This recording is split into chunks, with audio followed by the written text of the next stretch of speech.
একবার এক ব্যক্তি একটি গাড়ি কিনলেন।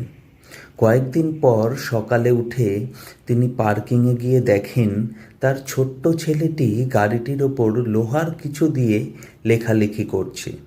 তাতে তিনি প্রচণ্ড রেগে যান।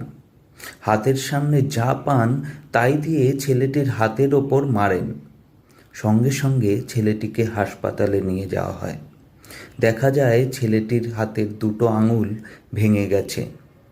ছেলেটি পাশে বসে থাকা তার বাবাকে বলে, বাবা, আমি আর কোনো দিন এরকম ভুল করব না, কিন্তু আমার আঙুল দুটো ঠিক হয়ে যাবে তো? তা শুনে তার বাবা খুবই দুঃখ পান।